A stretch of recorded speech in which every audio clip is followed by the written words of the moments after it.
Hello, everyone, and welcome to The Big Idea. I'm Julie Mulvihill, and I'm the Executive Director of Humanities Kansas.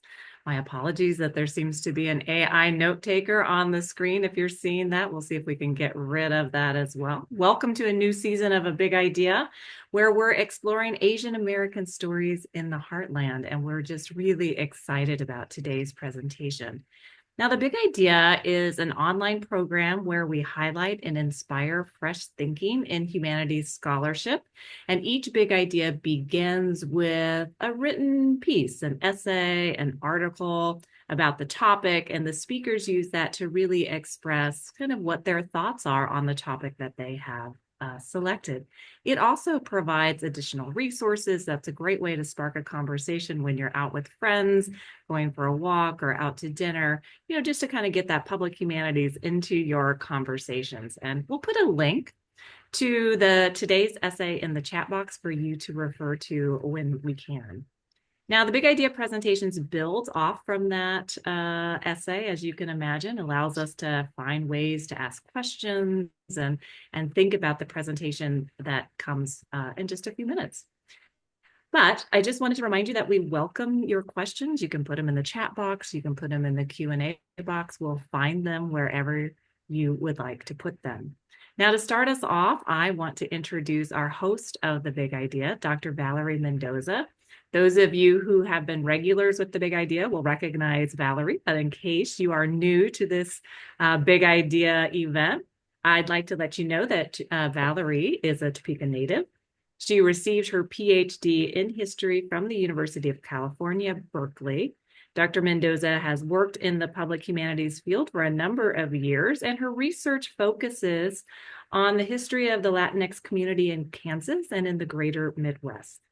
We've been lucky to have her work with Humanities Kansas in a number of different capacities, but you'll also find Valerie doing some consultant work with the Kansas State Historical Society, with the Kansas Arts Commission, and the National Folklife Network.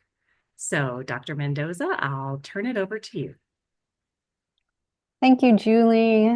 Excited for this new season of The Big Idea, and especially for our guests. So I would like to introduce Raj Bhala. Brennan, Distinguished Professor at the University of Kansas School of Law. Welcome, Raj. Thank you very much. Thank you for having me. I'm very grateful to you, to Julie, to Leslie, and to the entire Humanities Kansas team for this wonderful opportunity. And thanks for all those who are attending or who will be viewing it later on YouTube. Yeah, so this big idea really was so interesting to me because law and Shakespeare are not, two words I usually use together.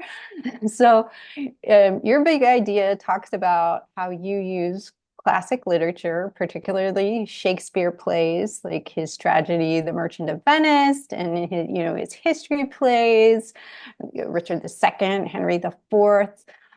In your international law classes. So what I'm interested in is how did this come about? Where did you get the idea to use literature in a law class? And how long have you been doing this? Well, I've been doing it since 2017 formally in my international law and literature class at the KU School of Law, which is actually the nation's first class in international law and literature. The field of law and literature has been part of U.S. Legal studies since going back to the mid 1800s, late 1800s. In fact, a professor named John Wigmore in the early 1900s, late 1800s, wrote a law review article on the 100 greatest novels that involve law. Most of them involve criminal trials. And for Shakespeare, it was certainly nothing new to talk about law and deal with lawyers. He had apparently studied a little law. He had been involved in legal cases himself. So from the Shakespeare side, it's not unusual. I also don't think it's unusual from the legal side. The JD degree, the Juris Doctor degree, the key law degree that's kind of the gold standard around the world, is truly an advanced liberal arts degree. In law, we cover all aspects of the human condition. And that's what Shakespeare does. He, in his plays, cover all aspects of the human condition. And lawyers have to deal with that. We see joys and sorrows. We see conflicts between wealth and poverty. We see conflicts or tensions between mercy and justice. We see discrimination, of course, against women, against against minorities, against LGBTQ plus people. So against religious minorities, and Shakespeare deals with all that.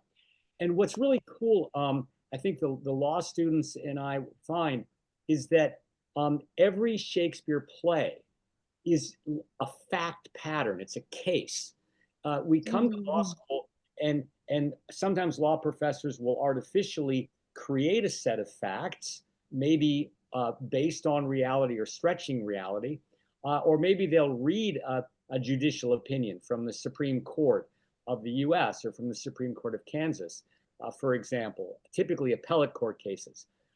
But Shakespeare's texts themselves, every one of them is a case.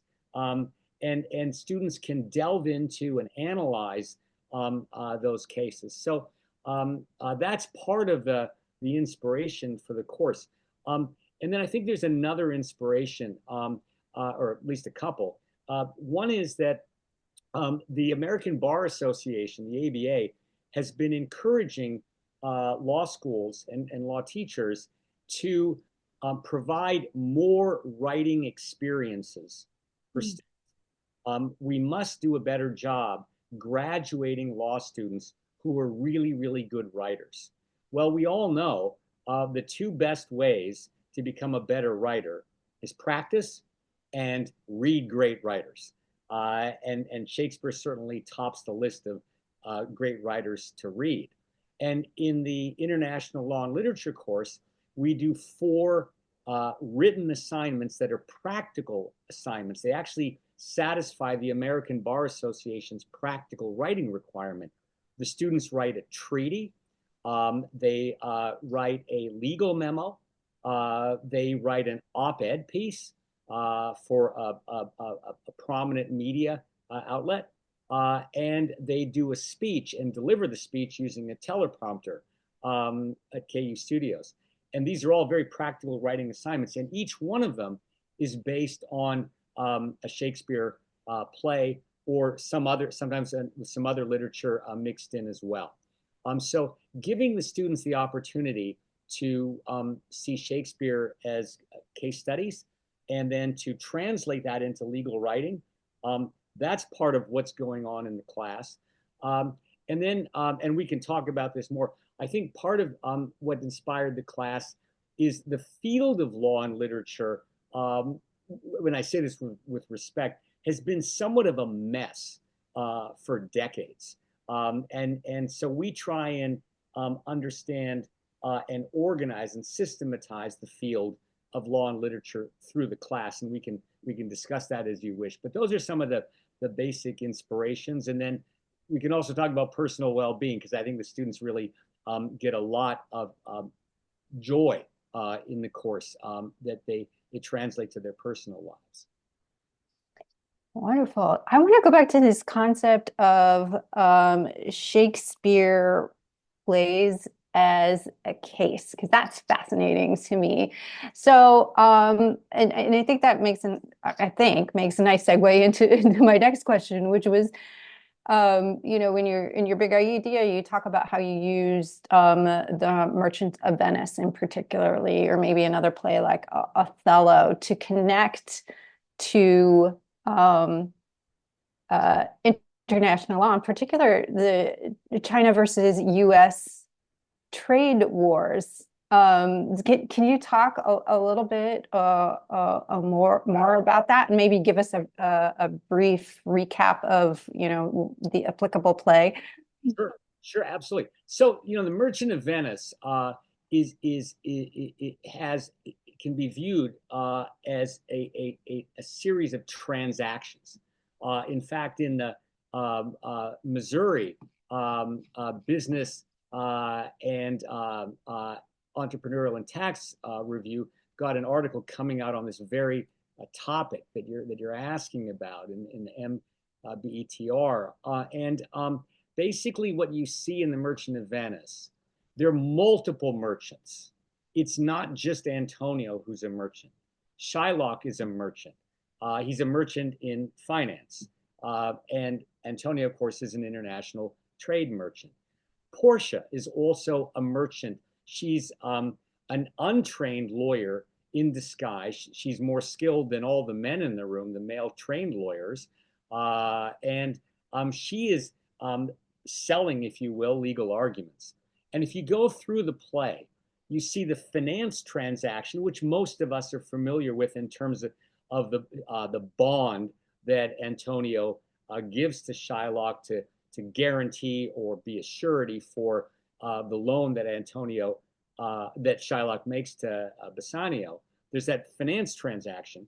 There's also an international trade transaction because, of course, Antonio's ships are out at sea, and early in the play we think they're lost. Later we find that they weren't lost. There's a gastronomic transaction. After the finance deal is signed, remember Shylock is invited rather innocently, it seems, by Bassanio to eat together. But we learn that eating is not a simple pleasure, and it has deep religious implications. So every time we consummate a deal with a meal, which is so common, whether it's U.S. China or Japan India, it doesn't matter. It's not just a gastronomic transaction. Then there are inheritance transactions. We see, Portia is sort of a pass-through beneficiary. She's not really in control of Belmont for very long. Shylock is doubly disappointed, right? I mean, he loses his money and his daughter. And then there are marriage transactions, right? There's Portia and Bassanio, there's Jessica and Lorenzo, there's Nerissa and Graziano, it's a ring plot. And then, of course, there's some legal entrepreneurship transactions. You've got some cross-dressing because women weren't allowed to appear in court in those days, in Shakespeare's time. And so Portia's got to dress up as a man. And then we've got the arguments that Portia's giving, which we can go through in terms of mercy and justice, and Shylock's strict textualist responses. Overall, we've got a case about justice versus mercy. Okay, so what about the Sino-American trade war? Well, we've got issues of strict textualism and strict justice in terms of interpreting agreements, whether it's, for example, the January 2020 Phase 1 agreement between the U.S. and China, where China pledged to buy a large amount of U.S. goods and cut the trade deficit. How do we interpret those agreements? How strictly textualist will we be? We've got issues of finance and the manipulation of markets. We see that with alleged currency manipulation by China. We've, of course, the whole U.S.-China relationship in the trade war context is about trade and assessing risk. Antonio proved not to be a very good assessor of his risks. He exposed himself in a way he shouldn't have. We've got issues of, as I mentioned, getting together in a cultural context to try and understand one another better, as Bassanio and Antonio had hoped to do with Shylock, but were rather rudely rebutted. And that's happened in the U.S.-China relationship with some pretty nasty rhetoric. In a loose sense, we've got a parallel with inheritance transactions in terms of what kind of relationship are we going to hand on in terms of U.S.-China to our students and our children. Is the trade war going to be one of America's forever wars? Or are we going to see improved relations? That's an issue in terms of Christian-Jewish relations that comes out in Merchant of Venice. So just to sort of generally summarize the point, we lawyers are trained to reason by analogy, analogical reasoning. And Merchant of Venice or other Shakespeare plays as cases give us the opportunity to think about, where are some analogies here and where are some differences to what I'm seeing in the real world? And I would also add, they also give us the opportunity to assess the character or demeanor of key players.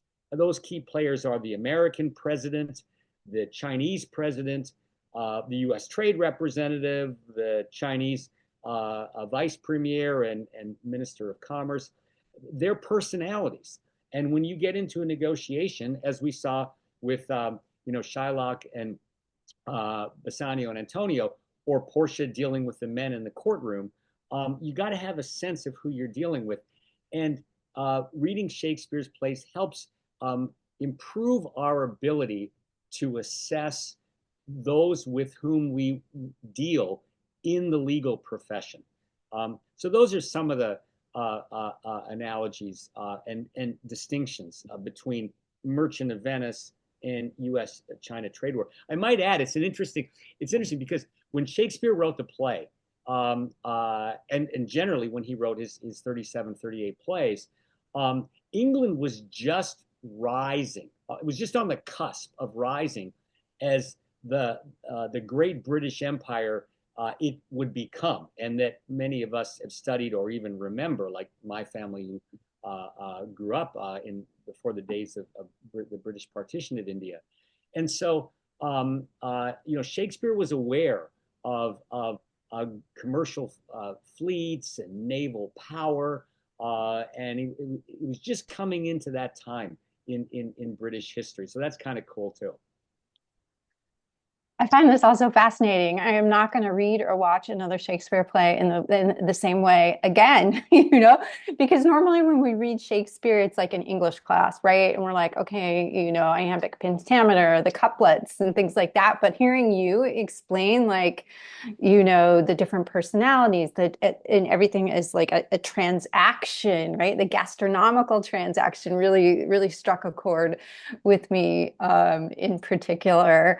So I think I can see why your students love this class.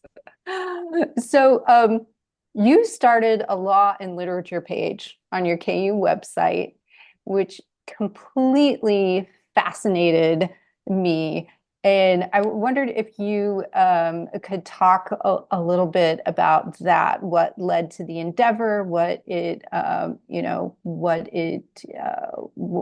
the content is, your plans for it.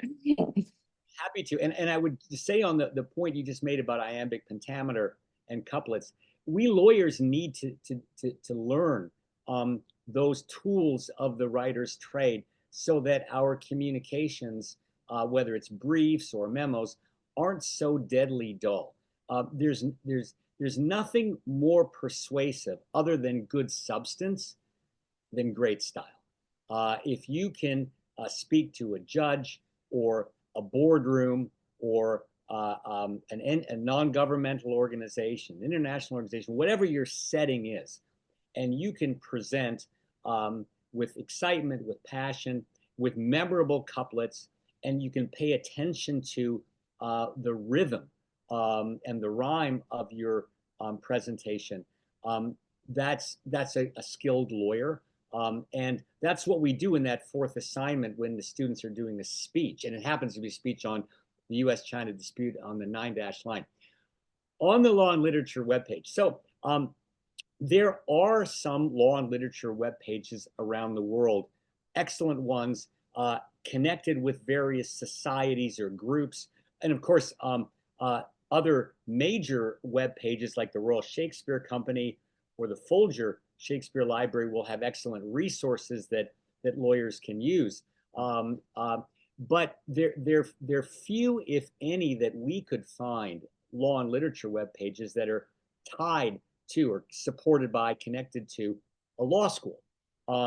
And there may be some others there that I've missed, but we didn't really find that was a very crowded space. So we thought, well, why not host a law and literature webpage at the University of Kansas Law School. And the part of the purpose of it is to give students an opportunity to write. So we have a working paper series, and actually it's open to anyone in the world. We're not snooty about you've got to be an academic or something like that. Anyone who wants to explore a law and literature theme is welcome to submit a working paper that we can put up online. And I can tell you that there are a lot of lawyers, some very senior trade partners in Washington, D.C., whose other life is dedicated to poetry. I've got students and alums who are fascinated by Kafka, and they're writing about Kafka and the law. And so we wanted to give them an outlet because some of them have actually done some really, really great work. And we wanted to give them an outlet to put their work up and have it widely read and get comments and suggestions. So that was one thing. Then another reason we did the Law and Literature webpage is to try and present some kind of systematization or organization of the field. So obviously, law and literature is connected by the conjunctive and. Throughout most of the history of this field, going back to the Wigmore article, the and has been interpreted simply as in, law in literature. So lawyers would read great books and read them for legal themes. So read Dickens's Bleak House and mine that for law as a fog. Or read Camus and read about a very different anti-heroic criminal defendant.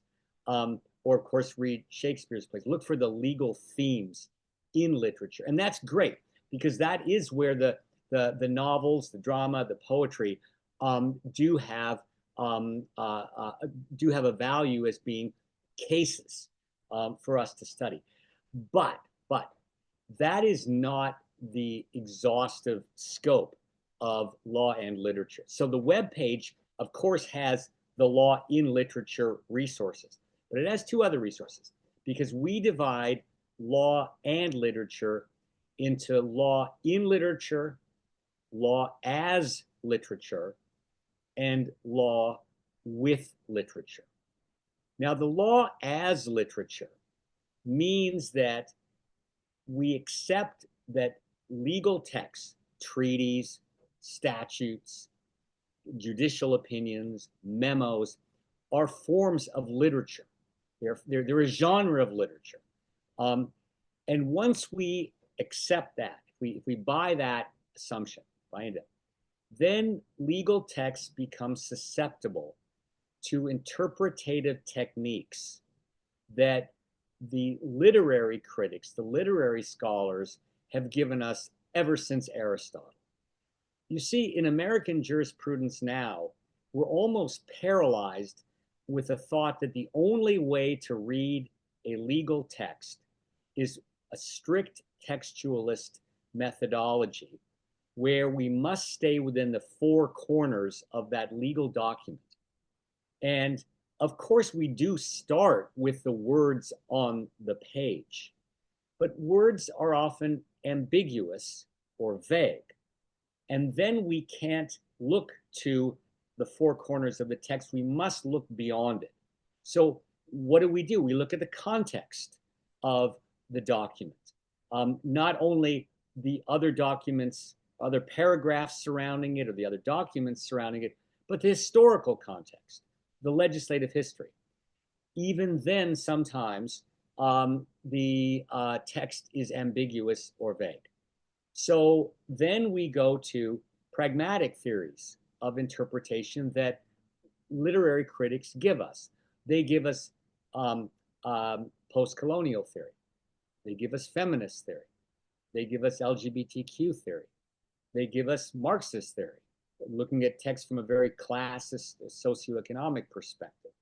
And these are all psychological theory, phenomenological theory. And these are all mind expanding ways for lawyers to learn that when you see law as literature, there's more than one way to interpret a text. Now, I don't want to say radically, and we do cover, of course, structuralism and deconstructionism and all that. And I'm not personally of the opinion that words are meaningless and everything is radically indeterminate. But that is a view that some legal scholars hold, and that's a respectable view.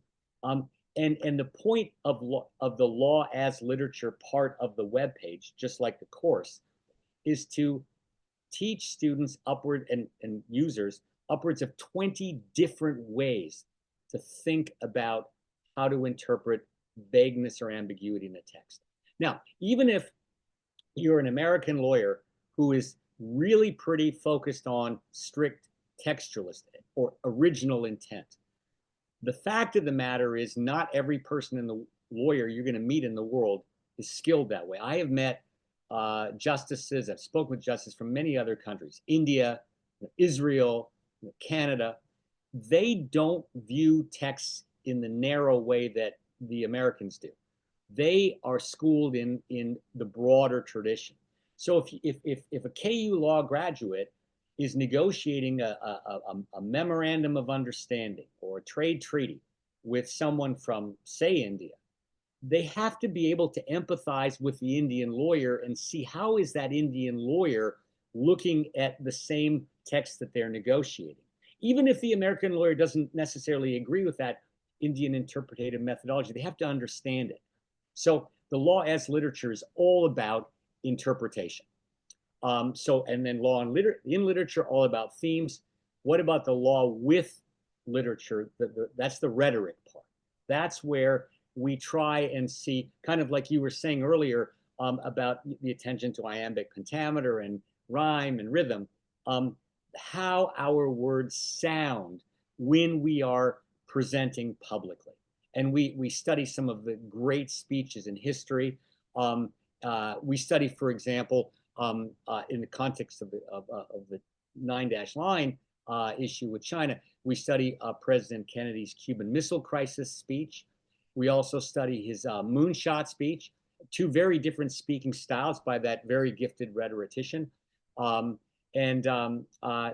helps us understand better how we can present more persuasively. And the law with literature part of the web page is about that. So basically, you got kind of four components. You've got the working paper series, the law as literature, the law in literature, and the law with literature for our webpage. And we're going to continue to develop it and build it. And we certainly welcome any and all suggestions, including from Humanities Kansas, to make it. Thank you.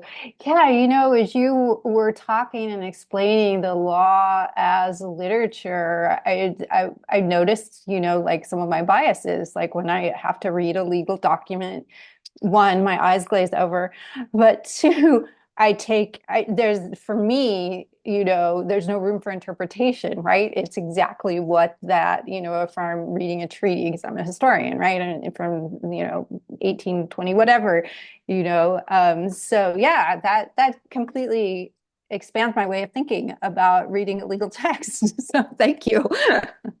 Great virtue of a lawyer is to be imaginative and be creative. You could be reading something that seems to be pretty closed and not open to much interpretation. It could be a prenuptial agreement. It could be a lease agreement. But I can guarantee you a lawyer skilled in different interpretative methodologies will be able to offer some, and I use this in a good sense, a clever ways of thinking about that document to the benefit of the lawyer's client. Yeah. So we have a question. So Shakespeare's work was meant primarily to be heard and seen on stage more than it was meant to be read, probably. So now we're thinking about lawyers and their oral arguments, right? But both depend on who is listening, right? Who's at the play performance or who's listening to the lawyers. So how have people's changing listening habits made the oral piece harder? Um, Kind of an assumption that people don't listen as much as they used to, right? Because we're distracted, all sorts of different things. Well, if I that's a great question, and it reflects a long-standing debate, if you will. We call it the page versus the stage. Reading Shakespeare versus experiencing Shakespeare on the stage. And if I were infinitely wealthy and we had a lot of time every academic year, I would have my class go to Stratford and to watch some plays at the Royal Shakespeare Company or in Washington, the renovated, beautifully renovated Folger Shakespeare Library. And so that's true. It's absolutely true. We can do a little bit of the stage by watching some of the performances that are available on DVD or streaming, and you can see some of the great Shakespearean actors, Sir Laurence Olivier, Dame Judi Dench, and that's just inspiring right there. Um, uh, the point is very well taken that our attention spans, and I'm guilty of it too, have dropped sometimes rather dramatically in this age of texting and emails and social media. And Shakespeare is hard, not I think so much because of the language, because 95% of the words are as Shakespeare used them are still in use today. And of course, if you get a good compilation of Shakespeare's works, this happens to be the RSCs, there are lots of them. You see in the margins any of the 5 or 10% of the words that may be unfamiliar. It's hard because of the attention span. Some of the soliloquies or the monologues are long, and some of the metaphors are drawn out. I dare not criticize Shakespeare, but some critics will say that sometimes he's over the top. Say in King Lear on some of the metaphors. Well, so I think, and maybe I'm naive about this, but I think that by reading Shakespeare and having students sometimes read out to each other and listen to each other, it does help us regain our endurance, our mental concentration, our endurance to listen and pay attention. And here, not to sound like a strict taskmaster, but we're lawyers. You don't go to law school if you're not interested in reading and paying attention for hours on end. That has to be a source of joy for you. And hopefully in reading Shakespeare, it is. That is a great segue into my next question, because one of the reasons you gave for both starting the web page and for the literature and law class was to quote, enhance the professional life and the personal well-being of lawyers. So how do your law students react to the reading of Shakespeare in international law? And can you elaborate a little bit on the well-being piece of lawyers and how it relates to great literature like Shakespeare? Yeah, for sure. No, that's that. I'm so glad we're talking about that. Well, first, how do they react to it? They react to it very well. What I tend to see, and I pay attention closely to student evaluations. They matter to me a lot. so that I can improve the class. And they really enjoy reconnecting with Shakespeare. Sometimes they read Shakespeare, typically Romeo and Juliet, in high school, and they may not have had a great experience. It really depends on the teacher and where they were at that stage in their teenage life. And they may not have seen a modernized version of Romeo and Juliet, which has just been on in Washington at the Folger, kind of where they actually use texting between Romeo and Juliet. And so they haven't seen how Shakespeare crosses boundaries of time and space. And they haven't been told the truth, which is that Shakespeare has been performed in almost or read in almost every country of the world. I've got books on my shelf about Shakespeare in India and Shakespeare in Japan and Shakespeare, in Korea and etc. Even in Iran nowadays. So the evaluations will typically say, I'm glad I was re-exposed to this and I didn't just write off this big treasure of the canon.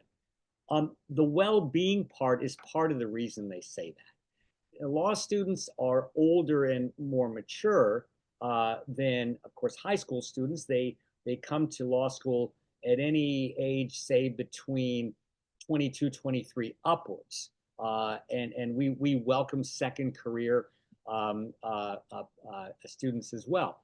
So here are some grim facts, and then I'll try and explain, how maybe Shakespeare helps. And these are actually 2005 statistics, so they're rather, in the early part of the 2000s.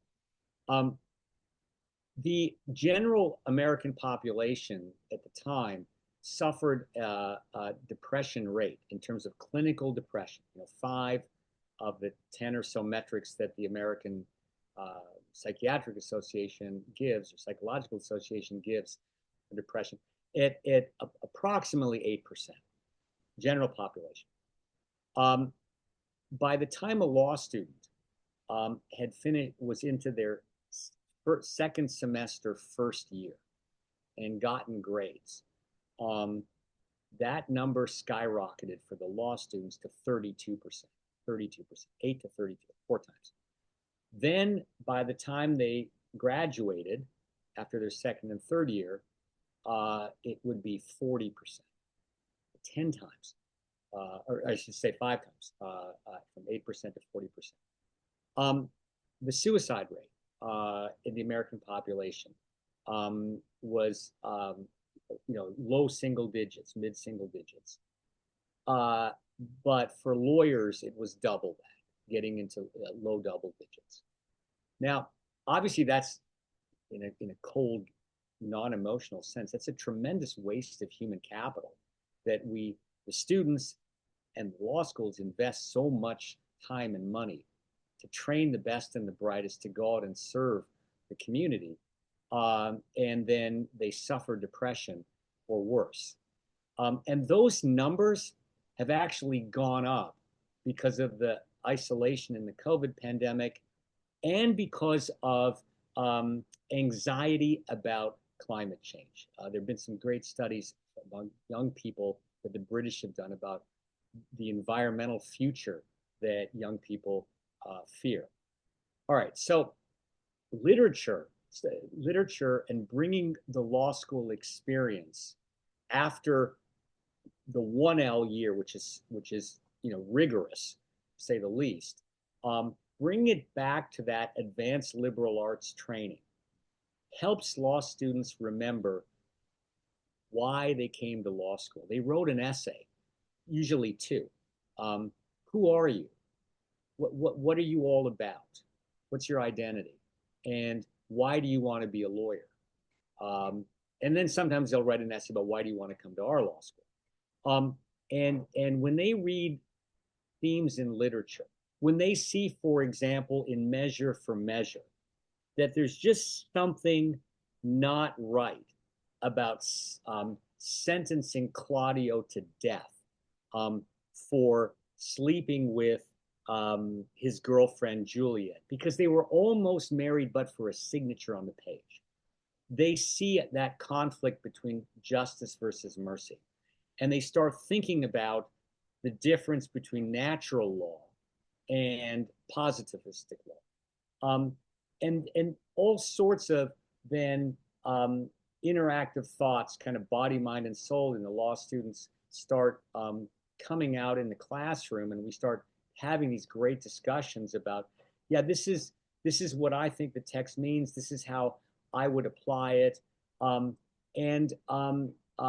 it helps all of us, myself included, rebalance, refocus, think about personal well-being, step away from some of the intricacies, and I love detail and intricacies of trade statutes and trade treaties, and see the bigger themes that got us all to come to law school in the first place. Maybe another way to put the point is, this is just me talking, but I think people, lawyers, are more inclined to be happy if and fulfilled, if they to flourish. Happiness can be transient, but flourishing is a more long-term phenomenon, experience. Lawyers are more likely to flourish if they can see that what they are doing connects to a bigger picture, and they want to be part of that bigger project. Maybe they want to make the world safer for free trade. Maybe they want to work on helping steel workers in the industrial Midwest get trade adjustment assistance because they've lost their jobs. They can see the bigger picture that they connect to in their detailed work, and I think literature does that for us. It takes us out of our immediate circumstances and helps us think big. Yeah. So one last question here for you. This spring, we're exploring Asian American stories in the heartland in our Big Idea series. So how do you think your Asian American heritage and culture influences some of your perspectives on Shakespeare? Yeah, no.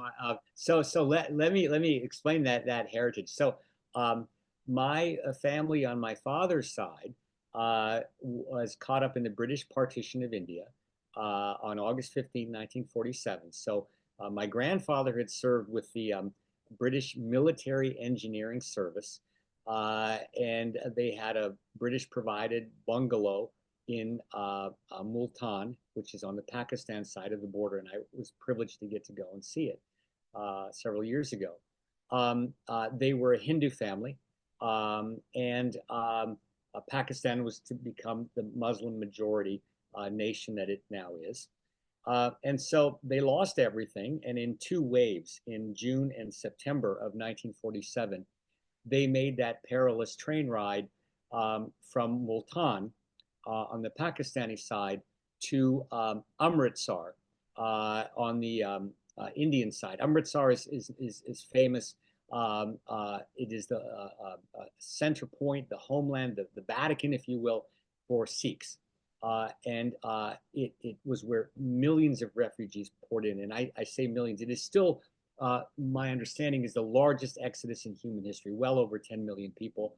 And many were killed in religious violence. The estimates are 1 to 2 million. Generally, it was violence of Hindus and Sikhs on one side against Muslims on the other side. And there's so many tales from our family. One uncle, he had his name tattooed on his forearm, and his name was very Hindu, it was Christian. And when the train was stopped by Muslim extremists seeking to do wrong, and that was not all Muslims, I want to be clear about that. The train doors opened, and he had burned his tattoo off with acid before getting on the train, and he took other precautions. So they all arrived safely, and I grew up as a child of that partition, and I still have a dear auntie, Auntie Reka, who remembers those days. She's in her 90s now. Um, uh, then on my mother's side, they were Celts from Scotland and Ireland. Um, and so we were always very interested in literature. And my mother had a great fondness for Islamic calligraphy. When I was growing up in New York, she would take me to the museums, and we would just stare at the Islamic calligraphy. My wife is a Malaysian Chinese. So she grew up in Malaysia, but as a Chinese, she's in the minority. The Muslim Malays are in the majority of about 60%, and the other 40% is sort of split between Chinese, Indians, and whites. So ours is a very international household, and our daughter has been privileged to travel to about 41 countries of the 50 that we've gone to. Whenever we look at a poem, drama, a novel, a movie, a legal text, a case, any aspect of human condition, of course we are looking at it through multiple eyes. We are all solidly American, and very happy to be in the American Midwest and the American heartland. In fact, we moved back here, from the East Coast. Um, uh, but we look at all of these texts through our own experience. And I always explain to the students, please, please do not leave your passport at the door. Bring all of that experience into the classroom. It will only help you as a lawyer. So that's kind of my background. Now, what that means is I really think hard about characters like Othello, or Shylock, or Portia. So let me give you the reasons. Othello, we know he's a Moor. He is presumably Muslim. It's never quite nailed down. He is a great general. He's fighting for the Christian Venetian state. Um, and he's got his general's boots, if you will, in two camps, and he's questioned. His loyalty, his integrity, is suspect, and that comes out very early in the play when, of course, it's revealed that he is married Desdemona, a mixed marriage, as is mine. Um, and in my case, I am a convert to Christianity, to Catholicism. So I think a lot about him. I think a lot about Shylock. He is just pigeonholed into a profession. The only thing he's allowed to do is lend money, uh, and at dusk the gates are closed, and he's got to stay in the Jewish ghetto outside the formal city walls. He is not a citizen of Venice. Um, and yet he contributes to the health of the economy. He's tried in the past, there's some glimmers from some statements he's made to be a part of the community, but he's sort of stereotyped out. And then there's Portia. I have seen, sadly, in all of the ethnic, religious, racial backgrounds that I mentioned, and that are part of me and my extended family, I've seen discrimination against women, and I think about Portia, how she's to use a male term, she's the smartest guy in the room, right? But she just can't appear as a guy. Um, and I think about, and this was something in terms of translating into life as a parent and life as a teacher. I really like seeing great women lawyers, and doing what I can to advance their cause. So I guess to answer your question, and put it in a more general term, our experience in our families, in our trees, if you will, our lineage, inclines us to um, uh, resonate with certain Shakespeare characters to more or less degrees. And that kind of resonance we'll probably find when we go out with some clients. There's some clients that are really going to move us. Even if we have to maintain a bit of a straight face as lawyers, it's going to allow us to move it. And I think we should allow it to move us. Thank you so much. You've given me so much to think about, and I've really enjoyed our conversation. I will not look at a legal text the same way ever again. So I'm going to turn it back over to Julie.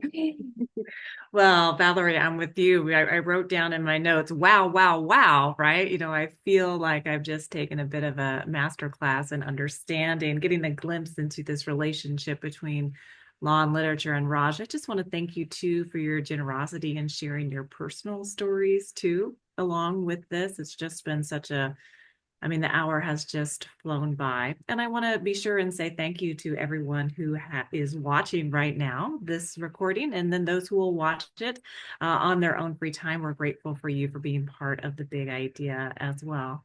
And as you know, we've talked about it before on the big idea. Humanities Kansas is leading a movement of ideas across our state, and we're just so glad Raj has been a part of it. Valerie helps us lead the way every month.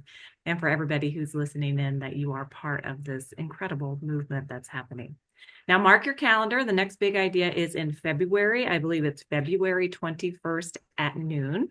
And Dr. Mendoza will be talking with Dr. Thomas Sarmiento and author Abby Bagani Heitzman. And they're going to be talking about the work of Filipino writer Bienvenido Santos, who served as the distinguished writer in residence at Wichita State University in the 1970s. So another Asian American story from the heartland that we're eager to learn more about. And so with that, I hope everybody has a great day and a great weekend, and we'll see you next month.